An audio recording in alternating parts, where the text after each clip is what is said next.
So I'm going to talk a little bit about what I learned from the bicycle messenger industry and how I got to that today. Probably one of the lowest tech industries around.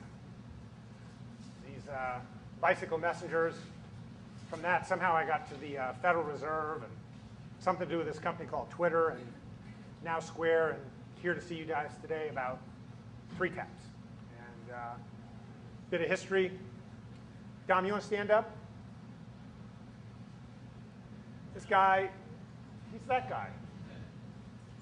He's got tattoos. It's a mucky industry. But we service clients that you're all familiar with here in the Bay Area. The Gap, Wells Fargo, Good Vibrations, San Francisco MoMA, the Giants. And we could be doing deliveries for each of them by them calling each of us. That wouldn't be very efficient. So as you can imagine, there's a dispatch center behind that. That dispatch center coordinates all the inbound requests from the seekers of those deliveries, and those couriers are the providers. The inbound is aggregation. We're all going to know about that from this big data. We've got to normalize all that data. We've got to put it into zones. That's geocoding. We've got to categorize it as to whether it's a rush or all day. And we syndicate that back out with either pagers or radios.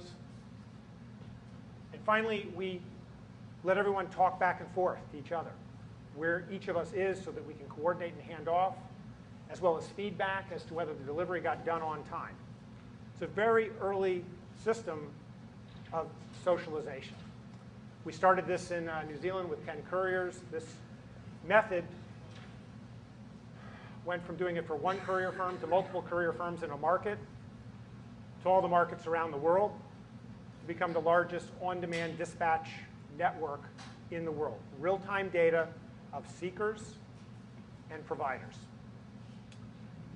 That model works well for the Federal Reserve.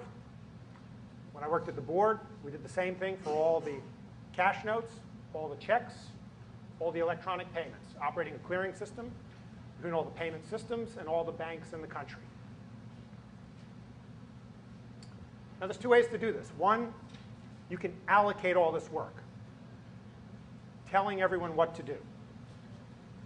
That dispatch center could tell every messenger what delivery to pick up and where to bring it to.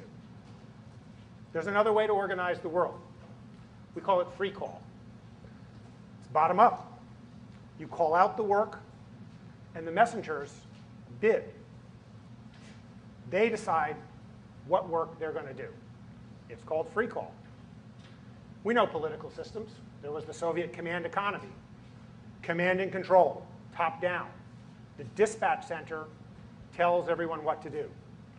Versus democratization, bottom up. If you believe in the bottom-up model, that's your hammer. And when you got a hammer, everything looks like a nail. Now, one of those tattooed guys, does anybody know who that is, working for us? Bigger picture? Anybody recognize the here? He had this idea. Did I hear that? Yeah. Jack. Jack was a bad boy. He was hacked into our site, and he told us what you could do with the data, what our weaknesses were. Could have called the cops. We hired him instead. Now, Jack had this idea that you could do the same thing with email. Instead of pushing it to everyone, you could have a follower model. That follower model became Twitter.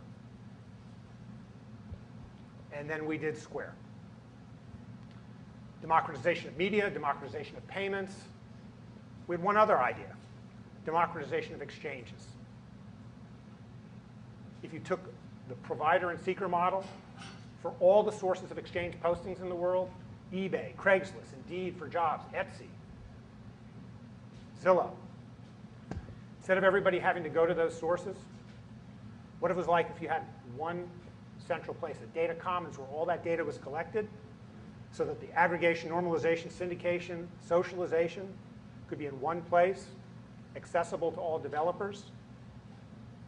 Example, looking for a Porsche 912, you shouldn't have to know that you've got to go to Craigslist, to LA, to other cities, go to eBay, go to Hemmings. You ought to be able to look for what you're looking for and not have to know where you have to go to find it. So that data should be pre-staged in a place where any developer or any user can find it all. So what's 3Taps now? 6 million postings per day, a fire hose, just like Twitter. 100 real-time updates per second. Key, we believe this data is public domain, public facts, and therefore it's public property. This data is available without permission. We're not going around asking because the data is out there. It's in the public domain. And our belief is public facts are public property. So what we do is put wrappers in front that allow developers in a language that they're familiar with to get access to all that data. Here's an example you can go look at, Craigslist data, notoriously hard to get to. But with this type of API, all that can be in the commons, and any developer could build a site that cuts across all the Craigslist locations, something you could never do with Craigslist before. So finally, what 3Taps is, it's unfencing all the data sources that have to do with exchange data in the world. Puts it into a data commons, developer-centric APIs, and we mix in some sponsored posts. Some of these posts people pay if you get clicks or sales. So the data itself is free. That's it. Thank you.